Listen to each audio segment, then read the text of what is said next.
writers, you're listening to the Kobo Writing Life podcast. We're bringing you insights and inspiration for growing your self-publishing business. I'm your host, Stephanie McGrath, and the Publisher Operations Specialist here at Kobo Writing Life. And I'm Tara Kremen, the Senior Manager of Author Experience. So we have a special bonus episode for you guys today. Yeah, as there's an extra day in the year, this year, being a leap year, we wanted to give you an extra episode. Because I know everyone's been asking for it. Oh yeah, you guys can't get enough of this. But we had our international colleagues join us in Toronto for our annual Kobo Summit. So that's where we go over the plans for 2020. And we sat down and asked them where they think publishing will go in the next 10 years, basically. Yeah, it was really fun. We had Nick in from London and Camille and Jade in from Paris. And they just talked about where publishing's going, what they think the direction of indie will be. And then also just like we talked a lot about reality TV. And I talked about Mount Everest because I am a little bit fascinated by people climbing Mount Everest because not everyone makes it. This is a spoiler. People die on Mount Everest. We may have had a glass of wine when we did this. Yeah. So it's a lot of chatting. We had lots of fun. We hope you guys enjoy listening to it. So without further ado, here is our bonus Leap Year episode. Leap in our... A newspaper in the UK is a Ribena activist. Oh my god, that is... So for a while it was in my Twitter bio because I was like, yeah, that's a title. Like Ribena activist? They just de-sugar it like they did with Iron Brew. Yeah. So they basically, a Japanese firm bought it and then they changed the recipe, and that's partly because there's now a sugar tax in the UK, and by tweaking the recipe and using a fake sweetener, it's less sugary. But it also tastes like rancid now, or it used to be really tasty. Yeah. Thanks, Tara. No problem. Thank you for having us. Cheers. Cheers. Are we recording? Yeah, we are. So we say, keep that in. cheers to 2020.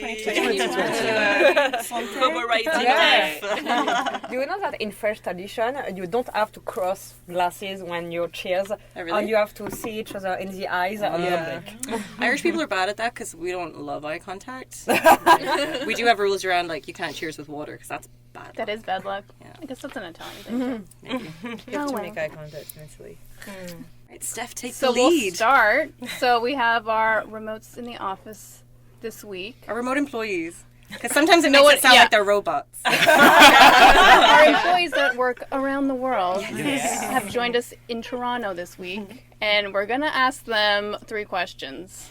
What they do, where do they see publishing in the next 10, 5, whatever many years they think, and then something that they've been loving lately, my favorite question to ask.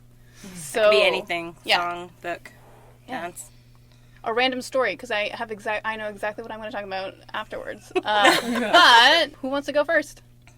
Nick. They can't see it, but I just gestured at Nick to go our first. boy in the team. Token. Hi, I'm Nick Coveney. I'm Publisher Relations Content Lead for UK, Australia and New Zealand, the Nordics, Ireland and India. And How long are your business cards? long. And I also look after KWL and the KWL community in those territories. So I'm your person on the ground, and I'm usually based out of London in the UK. So where do you see publishing? That's a very loaded question. So I personally think that we're going to see a few bigger shifts.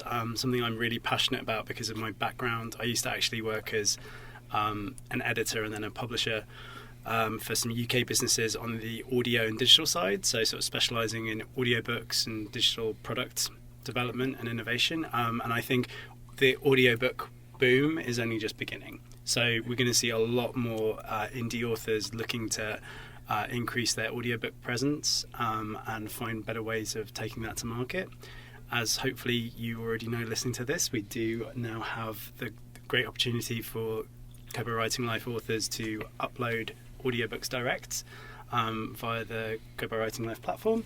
So I would say that that's a really big priority for indie authors, and you have to try and view it as a whole standalone format rather than a sort of sideline project. For a long time, audiobooks have been kind of neglected and not taken seriously enough by publishers. It can be very challenging and sometimes quite expensive, but there's lots of tools and resources available, and we're happy to try and give you some pointers if you want to ask us, how you can tackle it. But yeah, audiobooks, I would say, is going to be a big growth area. You have a lovely speaking voice and accent, so do you think you'll also go into like Yeah, I becoming a narration? Oh God! Get in on this boom. All you need is a corner in your room. Really? You didn't know that. I didn't know that. Him up. He has narrated. You do? So, okay, clarification. So I have narrated a couple of things in the past, mainly because of like scheduling issues or lack of budget. We'll be inserting a clip right now. An example. Well, one thing I worked on quite recently, which was fun, was a voice control application called Story Castle. So that was something a bit like Jack and Ori. Families could speak to their Google Home devices and talk to Story Castle or open Story Castle, and some mug would start introducing this magical realm of audiobooks. Wow, And you're in people's homes. I was, yeah. Slightly weirdly at night. You're like, Nick comes out after 10. Like some kind of gremlin, or summoned genie. But sadly, I think it's currently down for maintenance. So you will have to try and find a clip somewhere so you guys I'll find can. one. Don't worry. Anyway, it was a fun thing to do. But yeah, audiobooks is going to be big business. And the other thing I'd say is probably authors diversifying their promotional presence. Cool. Cool. And then what have you been loving lately? The hardest question. That is the hardest question. I love a lot of things. I'd say the thing that I've been loving most recently would be watching The Witcher alongside playing it on my Switch. One of my best friends, Sasha Coward, if you're listening, he very kindly got me The Witcher for my Nintendo Switch for my Christmas and birthday present. So I've been playing that and watching the Netflix series and really Should I enjoying be it. watching the series? I mean, I saw Strong yes. I just saw a meme that's like the reason people watch it, and it's just like 4 pictures of the main guy showing Yeah. the Henry Cavill. It's the only reason you need if you're listening. Go and watch it. It's great. But there are some very catchy little bits to it, so it might get stuck in your head. All right. Who's next? Go around the circle. Camille. Okay. Hello, I'm Camille Mofidi. I'm the European manager for Kobo Writing Life, and I'm based in Paris.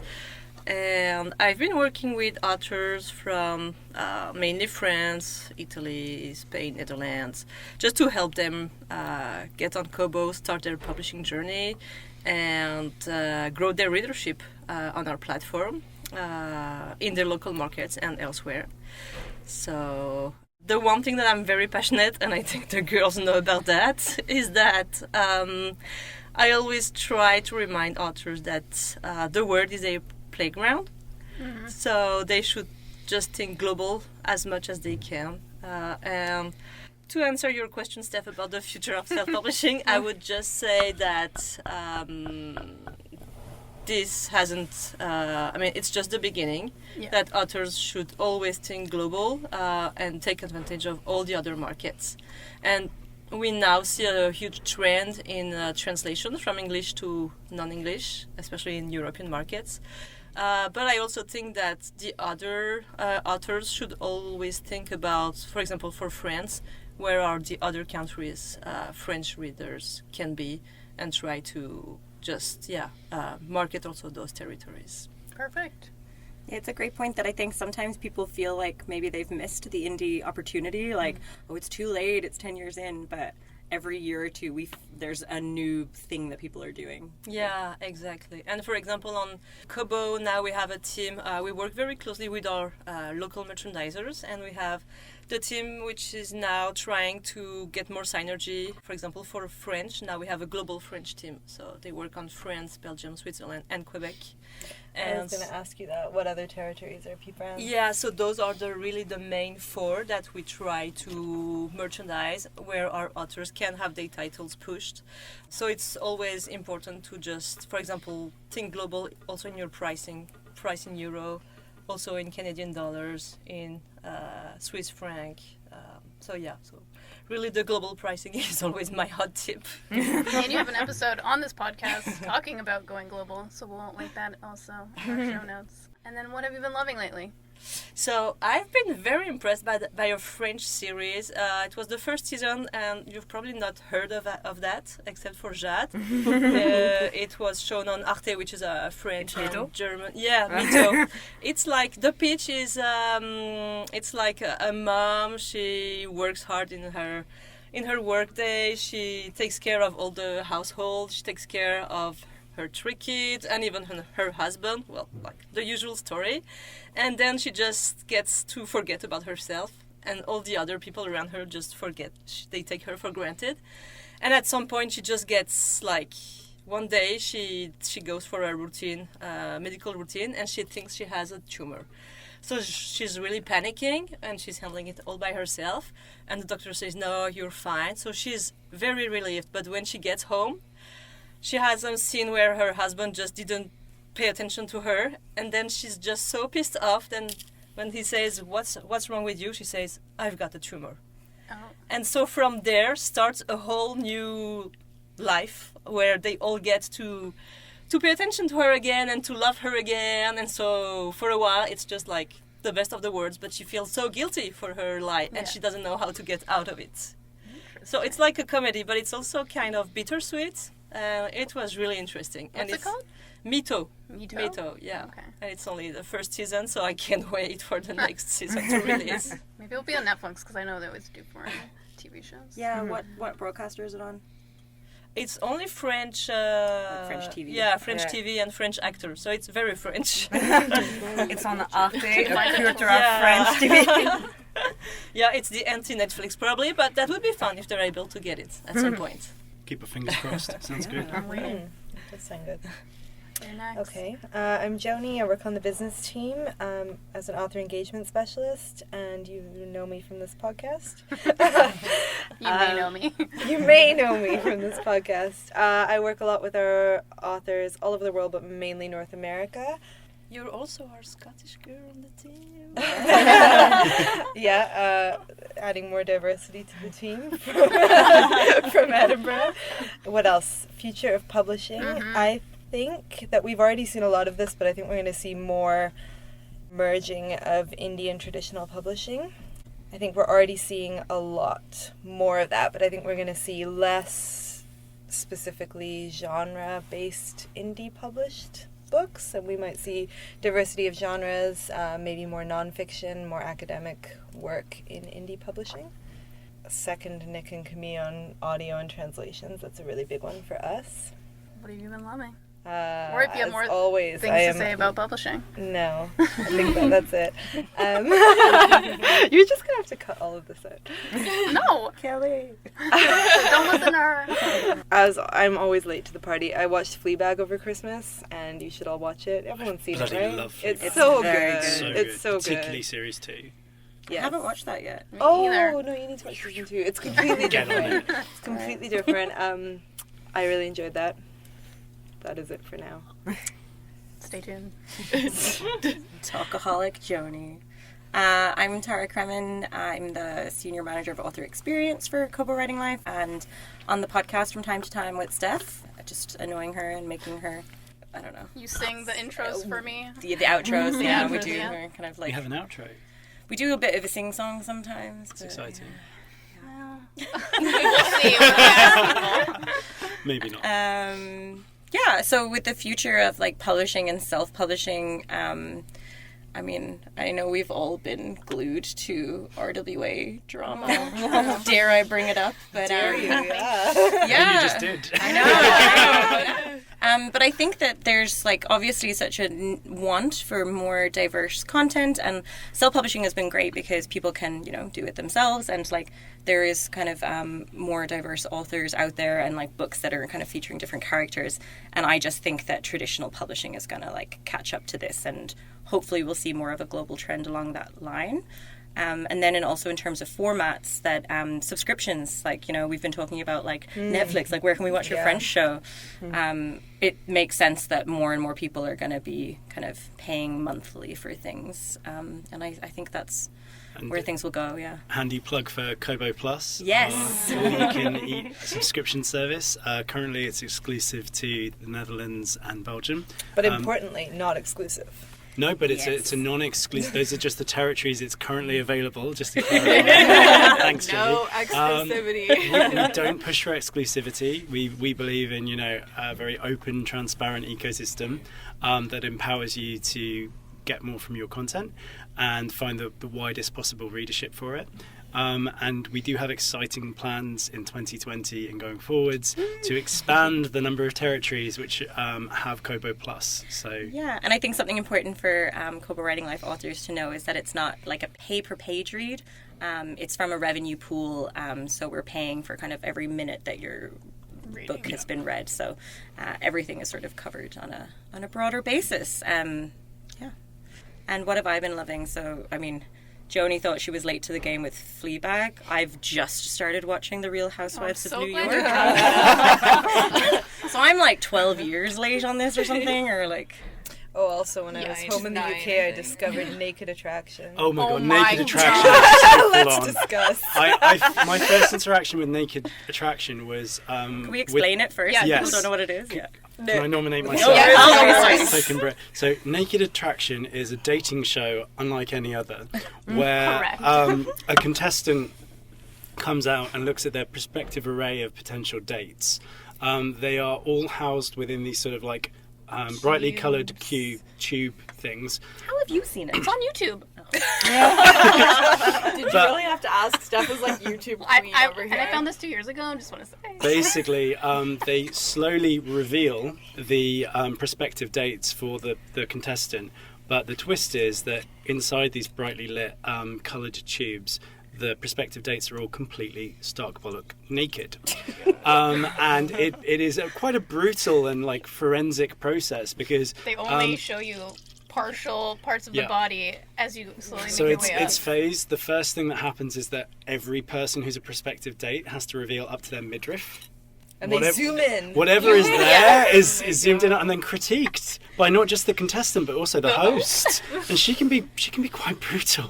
So what's worse, like being the person that's naked or being the person that's critiquing the I naked? don't know, but That person has to get naked too. so what happens they is do? so And then do the dates critique him? a little bit. What happens is that basically the person picking, it's not always a him, sometimes it's a her, and they've also sometimes had gender fluid people Quite and trans diverse. people on it. It's quite diverse. They've also had bisexual people who have a blend of men and women to look at, which is great. That's really They've had a couple. When Yeah. the couples come on to find someone. Oh, Looking wow. for a third? That's so progressive. I just like I want. don't know, guys. It's kind of like, it's very shallow as a concept because the idea is that, with dating there's so much foreplay, there's so much build up, and what you really care about is what things are like in the bedroom. So what if you could skip the process and just see what they'll look like Yeah, naked? but like, how often do you inspect in the bedroom? Like, do you know what Well, I like mean? with a bright light, being like, "What's happening here?" I mean, in Britain the lights are usually off. So. But I want to be a fly on the wall at like the exact meeting that got that pitched. They're like, Yeah. the twins, they're naked. Well, like, how do you apply to be on the show? Like, You've just applied to an email address, I believe. oh my god. I have a friend whose ex-boyfriend was one of the prospective dates, and we've he get all been picked? mocking her. The guy didn't Okay. get picked, but we've all been mocking her relentlessly, like. But yeah, my first experience with that was that my partner's mum put the TV show on, and the two of us were just like, "What on earth is this?" Didn't know where to look or what to say. But it is quite funny, and they eliminate people at various rounds. So it goes up to the waist, regardless of gender. Then it goes up to sort of like the shoulders. And then the last thing is the face. And at each stage, they have to get rid of one person. And then once the prospective dates are fully exposed, they get to talk to the person who's picking. And then they finally have to pick. And once they've picked, the person picking their date has to go backstage, get naked, and come back. And then they do a comparison of that. So at least it's fair in that, it's not like the contestant gets to stay fully clothed throughout. They're all signing up to be stark bollock naked at This some is a point. lot to digest. It's You need to watch it. It's a thing. I it's also thought on YouTube, which Anyone can watch it now. I thought they were scraping the barrel with like the Real Housewives as a concept, but this is really going further down. Is the show still on? I assume it's still on. It's still on. I'm not sure it's meant to be on YouTube. I'm just gonna, but it's on there. It's a Channel 4 production, but yeah, they've recently expanded to like Series 4 or Series 5. Okay, It's quite popular. I think probably for all the wrong reasons. Yeah. There's a bit of car crash TV there sometimes. I know winter is my reality TV viewing time Yeah. because you're stuck indoors. No one wants to and, go outside. I mean, and I just want to turn my brain off. And like, What's quite funny is that they're not allowed, so the prospective dates can't talk until the talking round. They have to stay silent, but they can react. So sometimes if the contestant or the TV presenter says something like, "Oh, those are interesting nipples," or something like that, then the date can be sort of, pointing at them Oh, they or can hear jiggling. They can everything. hear and react. But they're not allowed to They're like talk. this close to someone. Okay, I thought it was like a later on. No, Halloween thing. no, they can hear everything. And I think there was a gay guy on there once who said, well, what I really care about is if they could all turn around. And so the contestants all did, and then he told them to bend over. Oh my god. That didn't happen, but I he don't know did if you say can it. bend in that cube. Thankfully, I think the presenter intervened and prevented that. But it's a really interesting show to watch. wow. Wow. And they go on a date afterwards with the person, and then Yeah. there's a follow-up to see what happened. Which Is is it a naked date? No. It's not. They come out with clothes at the end. I did really enjoy that reality show Naked and Afraid. Like that's hilarious. I've That's not what I seen was that. thinking. I was like, do they continue the whole show naked? It's like Survivor, but it's always a man and a woman, right? And they put them on this island and they have to survive, but they're naked and afraid. Of each other or just... They don't know each other, so sometimes the people immediately like make clothes out of leaves, or some of them just stay naked the whole time and are like, we need shelter and a fire, and like it's like Bear Grylls but naked. Okay. I mean, I feel like if Bear Grylls was involved, it might be a more popular show, but that's a Probably. sub-issue. It's pretty good though. Bear Grylls leads naked people around the woods. Like, I'd watch that. All right, we went totally off. So Real Housewives. Oh no, Favorite? no, Real Housewives. Yeah, no, I'm very late to the game on that. Maybe that will be Laura's favorite thing as well. Probably we're both like I feel like I'm very late in this like round of people, and all my answers have been taken. well, introduce yourself. Yeah, tell us who you are.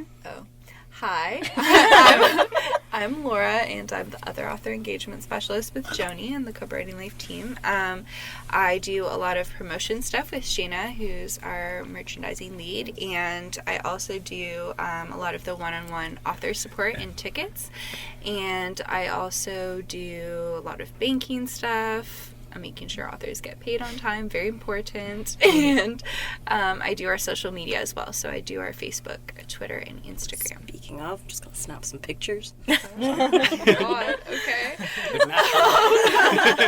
No pressure. I'm just gonna pretend there isn't a camera in my face. What's the other question? Where do you see publishing? Okay. Or self-publishing? So like Nick said, I think I see a lot of audiobooks continuing to grow because I feel like we're just getting started. But we do have audiobooks you can now upload to the Kobo Writing Life dashboard now. So email us if you want us to enable that for you. And I think, like Tara said, like definitely different forms of content will continue to grow. Tara, you're so distracting. Just replying. Stop. So like Tara and Nick said, like subscriptions continuing to grow. We're going to do more with Kobo Plus in the future.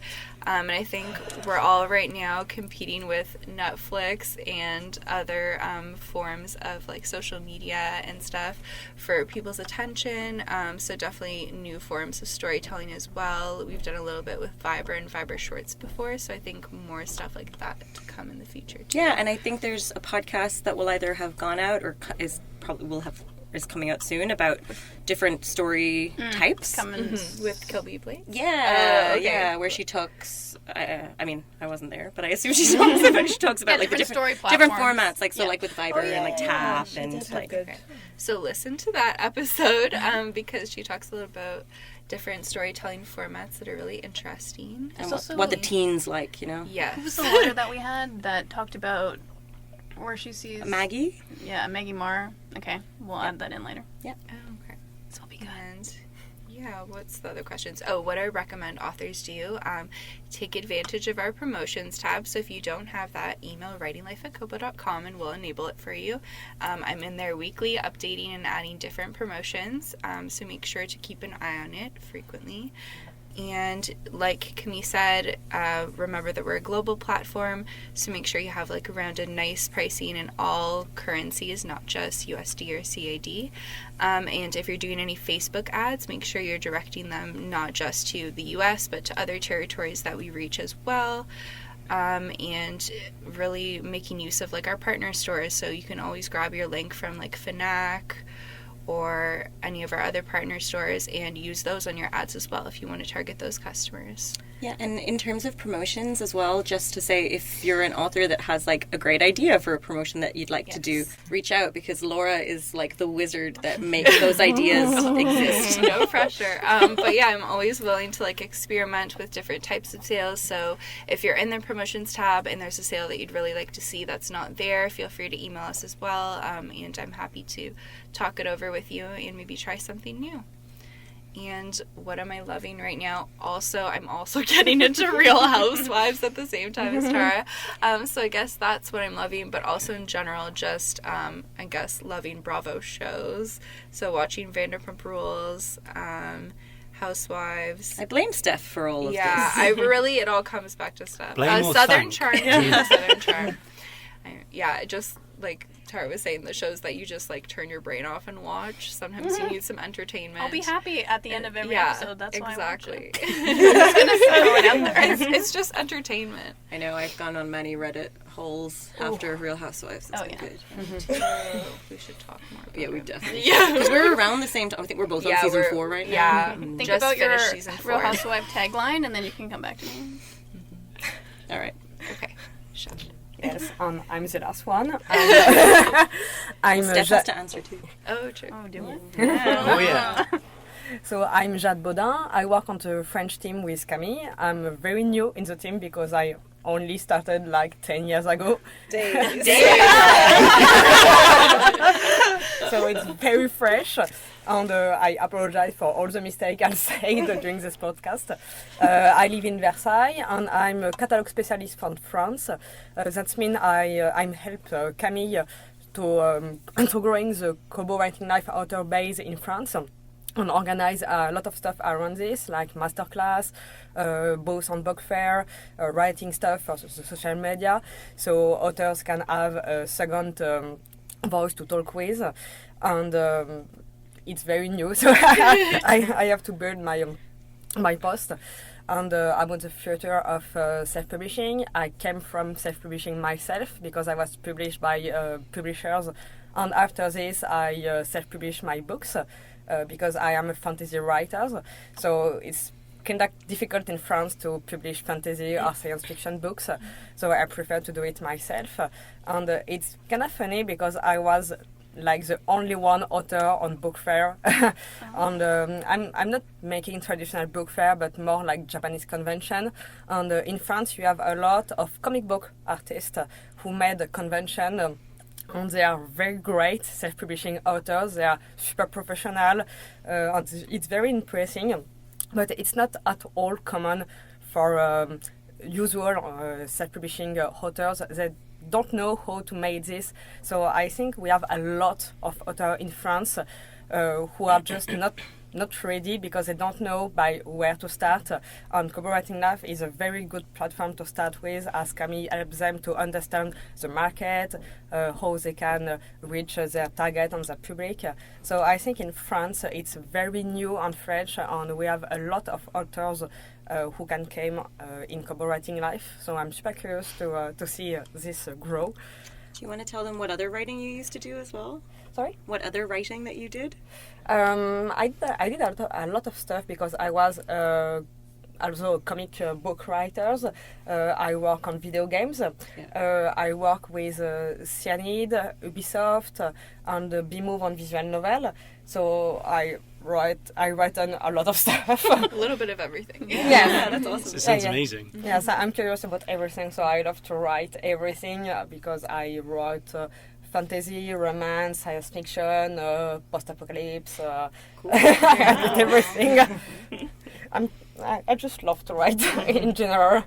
Nice find, Cami. We are so happy. That was just the perfect fit we were looking for. So. Kind. And what's the last thing I loved? I watched AG and the Queen.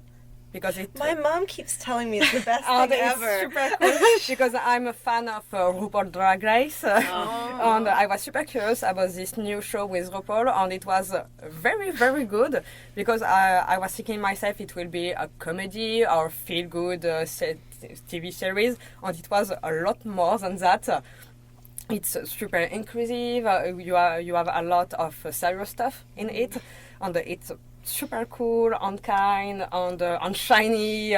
You have a lot of drag stuff, but it was a very good surprise. And I only have one episode to watch, so I'm super impatient to see the finale, and I hope it will be a second season. Cool. Every day this week, my mom has phoned me at lunch and said, "Have you started watching it yet?" And What I'm show? Like, no. What's the title? AG and the Queen. Yeah, Aging of the- AJ and the Queen. AJ and the Queen. Oh, okay.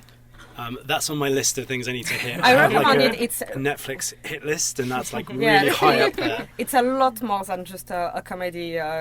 You have so many good vibes on it, and it's serious at the same time, and it has a very good message with inclusivity and just accepting people, accepting your loneliness, even if you have a lot of good friends. Sometimes it's kind of difficult, and it was very good writing. It was a very good surprise, and I think I watched The Witcher. Because it's super cool, and I was working for the French publisher of The Witcher, and so it was on my top list. And I made a lot of things around The Witcher in France, so I was glad that the Netflix series was good. That's so cool. Have you guys seen Sex Education? Is that Oh, yeah. popular here? Yeah. Because there's a new series of that's just come out, and I'm dying to watch it, but I promised I'd wait until I got back home.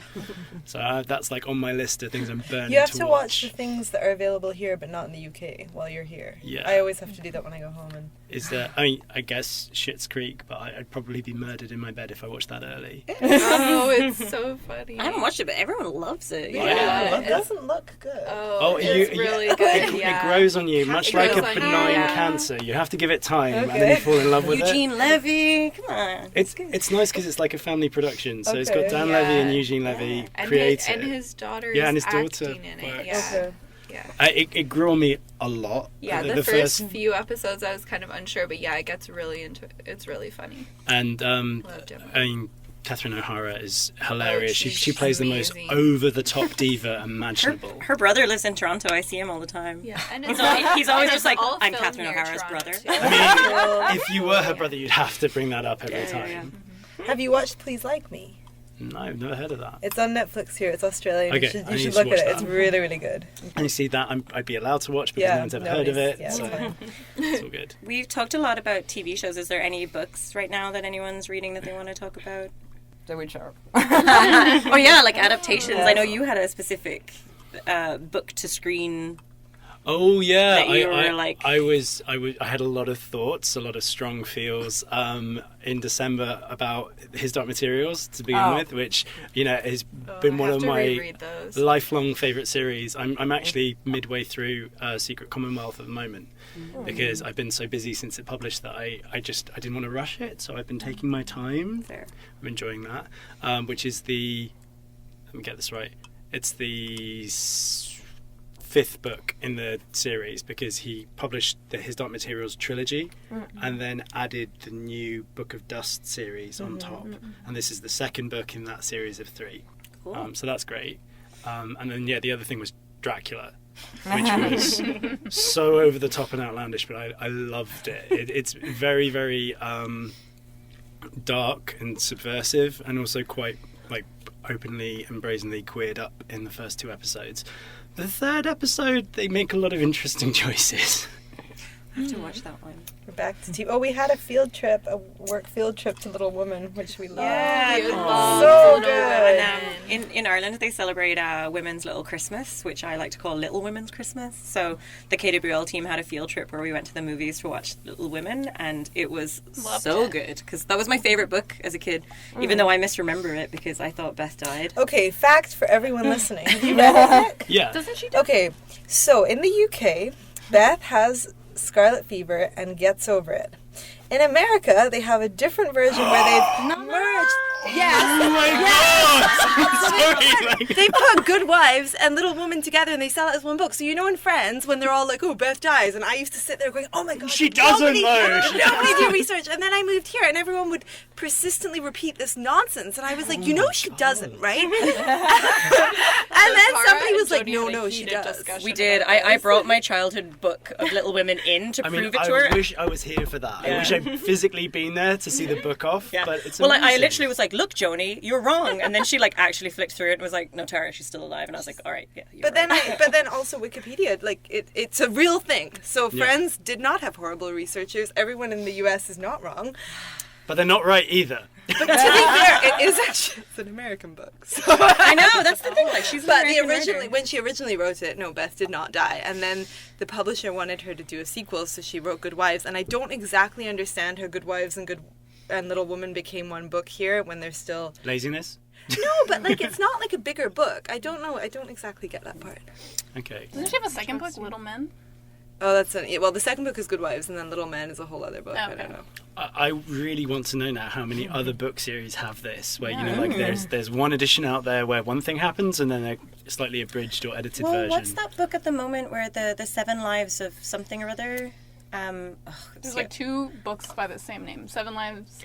Are you Evelyn about Hugo? Evelyn Hugo? Or... I think so. Well, there's like 7 lives is the print book, but the ebook is 7.5 lives. But they're the same book. I don't think that's And the same one. we're talking There's like 2 books with like Yeah. 7.5 lives of Evelyn Hardcastle, I think. Yeah. And then Yeah. Evelyn Hugo. Evelyn Hugo is the Taylor Jenkins Reid one. Yeah. Whereas good. the I Hardcastle recommend. one is like That's a also murder something I book, love. which is brilliant. But yeah, there is one book where it's like the same book, but the ebook version is 7.5 or something. I like I'll that. figure it out. Yeah. Because they came out around at the same time, so people needed to differentiate what was going on. I would like to hear from our authors how much they change the Brit version versus the American Yeah, version. I would when they also do. like to Do know you that. change anything? Do you change the tagline on the front? Because often it's different. I mean, I feel like this goes back to the big thing about the Harry Potter series with Oh, the yeah, killing off of the Philosophers Philosopher's versus- Stone, and also His Dark Materials. The original first book in that series in the UK was Northern published Lights. as The Northern Lights, and over here it was The Golden Compass, which is a terrible film you must never see. I remember talking to David Gochran, who's like a well-known Irish indie author, and kind of like we call him an indie warrior or something. I think we've had him on the podcast as well. But I'm talking to him at a conference, and he writes American, and because his fiction books are mostly set there, I believe, and then so he's found with his newsletter that he deliberately writes in American style, and like just to try and get him always thinking about when he's writing that he does that. And I was like, oh, I've never noticed before, because he's a dub, like he's got a very Dublin accent, so it's really funny that his writing is like It's Americanized. hard to understand. Yeah, I met him once. It's a very thick Irish accent. Yeah. Oh, Derry Girls, is that popular here? I Derry love Girls. Derry That's Girls. on my Netflix list. Is it really It's good? and it's only like Okay. 6 episodes a series. You'll get through it real quick. Yeah, it's about Northern Ireland in the 90s. Yeah, it's but it's really funny. Like, Yeah. I've heard the girls on that being interviewed a lot, and they're great. so good. The whole cast is brilliant. Yeah. And for a funny anecdote about The Witcher on the English traduction, I don't think if you know that in the English version, the title of Jasquier is named Dandelion, but it's not the right name for him because Jasquier is the original name in Polish for the buttercup flowers. And at first it was translated in English by buttercup, but it was too feminine for the publisher, so it was like, no, I don't want Jasquier because it's ugly, and I don't want Buttercup because it's too feminine. So I prefer Dandelion because it's more masculine and powerful. Femme shaming. So you are the only one in all the traduction of The Witcher to don't have Jasquier but have Dandelion, which is not the good traduction of the name. That upsets me, but doesn't surprise me. But it was funny to learn it, and it's a Witcher TV series. It's Jasquier. Good. they keep it, but I didn't know it, and it was funny to run in. But in the video game, it's Dandelion, so I have to accustom my hair about this because it sounds weird. After reading the book with Jasquier everywhere, and it's a very powerful and flamboyant character, so it will be fun when I'll play the video game. Because I'm very late at the party because I never play The Witcher, even if I'm a huge video game. What's your favorite video game? Mass Effect. Okay. From BioWare, it's my favorite video game ever, and Fire Emblem because I love Fire Emblem too, but I'm I sidelining was this. in awe of how quickly you had that answer. Fire Emblem is amazing, but it's one of the few game series that had a long tradition of permakill. Yeah. So basically it's a bit like chess. You have like different warrior classes, you have like Pegassi knights, you have Valkyries, you have mages. It's great. You go into a battle scenario, but if you make a mistake, your character is killed forever. Like life. Yeah, but you know, like the plot, it's quite interesting from a narrative perspective because they'd all have like backstory and dialogue and the potential to have relationships and even children in the game. Yes. But if they get killed off, that's it. It's one of the most interesting part of Fire Emblem because you have to make the character talk with each other and you increase your relationship level, and at the end of the game they married when you have a strong score with another one. It depends on the game, and I think in newer ones they even have some same-sex pairings, so you have the capacity for your character, like your avatar, to be part of a same-sex couple as well as and you have a tiny biography at the end of the game to explain what they do after the game. So whether or not they die. So it's pretty cute. That's why you don't want to have them killed because you want to know what they became after the game. Yeah, it's like Sims. I'm always thinking about Bella Goth. You know, where'd she go? Yeah. I think in the new ones they've even had like a new difficulty setting, so people who are wimps can bring their characters back to life quickly if they hurry, because it can be really shocking if you're in the middle of a big battle and then you lose a favourite. You're like, I'm a core gamer of Fire Emblem. I always play on difficult side and I never lose any character in my party. hardcore. Same here. I feel like you two are going to get into an A lot of an online game very soon. Yes, we will create a Slack channel only for the two of us for talking about Fire Emblem. I'm here for it. All right, Steph, we didn't get your answers. I'm gonna do it after, Stuff inquiring minds. but I'll do it quickly now. Okay, I'm Stephanie. You hear me every week. Hello. I'm the publisher operations specialist. People are dying in this room. It's very hot. very hot in here. Yeah. So I'll keep it quick. Where I see publishing going, I would say I've just noticed in the last couple of years a lot of books are turning into like Netflix shows, movies, and I just think maybe in the next couple of years self-published works are going to be more made into the mainstream in like those types of areas. Do you think there'll be like an easier way for an author to be able to like pitch their work and stuff like this? Probably, or they'll have more of an idea of what's happening in the self-publishing landscape. Sure. So that's my hope. And what are you loving instead? Like, I mean, you love giving us all recommendations. I'm just going to talk about what I've been obsessed with. I fell into a dark hole over the weekend about dead bodies. This is going to get gross. Dead bodies on Mount Everest. Oh, we were talking about Everest yesterday. I read a lot of books about Everest, actually. Well, okay, so then there's a thread on Twitter about all the dead bodies that have been left there for years. They can't bring them down because they'll die if they do it. So there's like landmarks of people that have died, and you just go up the mountain and you see all these people, and then because of global warming, all these bodies are getting defrosted, and you're seeing them more. And then another part of this is like now Everest is a big attraction for people to go and climb Mount Everest, and like in the last year there's like a huge, like there's photos of huge lines. That photo was and disgusting. there's literally a dead person there. You can see them, and then people are just lining up waiting to get to the top, but people are dying. Because they're in the dead zone too, right? There's only a certain amount of time that you can spend there, unless you literally lose your mind. And you have famous dead people when you grow on the Everest because they're so frozen you can't bring them back in the mountains, so you have to let them here.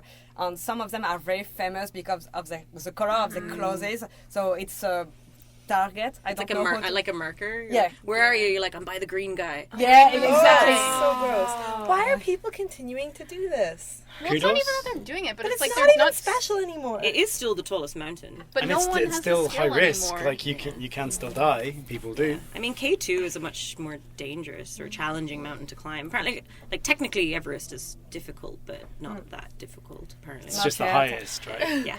But if you like books about the Everest, you have to read The Summit of the Gods. Yeah, that's is that what you were telling me yesterday? yesterday? I love I'm gonna it. write I it was down. searching the name. Also, I just saw Free Solo, and that was really good too. A climbing movie. And there was an Irish climber that lost his life on Everest, Jared O'Donnell, or I think it was Jared O'Donnell. And there's a book about him that was very good as well. Like, yeah, how he saved some people but lost his life. And Laura, would you ever climb any of these? no, I have no desire to would do it, but never. I'm just fascinated. It's the same with Antarctica. Like, I'm really obsessed with it. I have no Free Solo desire to is go. fascinating too because he free climbs like without the like ropes and stuff. What did you say it was called? Free Solo. Oh, okay. I fell into a dark hole, and I was watching videos on YouTube about it. There was like a woman in Toronto that went and died a couple of years ago, but like no one had experience, and she just went and did it. Like she didn't know how to put on her like shoes properly. Well, it's crazy to think about it. I think it was first summited, in like the 30s? It was Sir Edmund Hillary, right? Yeah. Like, yeah. So it's not, like, it's 100 years, and it's, you know. There's been like avalanches, which is that's what scares me the most. And you need to know how to use oxygen. And it's the ice fields that are the worst. Oh, the you go across the ladder. Like, oh, yeah. Yeah. Ooh. So I think it's safe to say none of us are volunteering to climb No. Everest. No. Listeners. I think we're all wimps, but we like to read about it. Is I'll it watch not it. a tradition where Rakuten Oh, yeah. Yeah. makes the CEOs of all the Rakuten companies climb? What is it? What, Death Mountain. It's called Death Mountain. Is it Fun in Tokyo? fact. Yeah, I think Yeah. it's in Japan somewhere. MT has done that. MT does it every year, yeah. So, So I our just think, CEO intrepidly does that. So you have to be very fit to be a Rakuten CEO. or you better We're very lucky. I think they're pretty confident. Like, what if anything happened to all of them? That's like all of the CEOs. You're not even all supposed to be in an elevator usually. Like when there's a board of whatever, like normally you're not even allowed to Yeah. get in the elevator. Because of the together. insurance value. Like if something happened, That's a good point. liability-wise. Death Mountain, yeah. No, I'm happy to just stay in this role to not have to do that. It's a shame because I was going to pitch that we do that as like a team bonding thing. No, let's go watch Little Women again. Oh yeah, I want to do that. All right, will we wrap up? That's it's really it. hot It's really in here. hot in here. really hot. Perfect. Thanks, guys. Yeah, I think this will be our bonus leap year episode. Yeah. Leap day. Check it You out. made it this far. I'm impressed. Thanks for listening. Thank you for listening. Thanks for having Maybe me. listen to our rambling. Yeah, thank you. Yes, and a round of thank you. applause for the team. Thank you for listening to the Kobo Riding Life podcast. We hope you enjoyed our bonus episode. If you're looking to grow your sales from what you've heard on this episode, make sure to visit our blog, koboridinglife.com.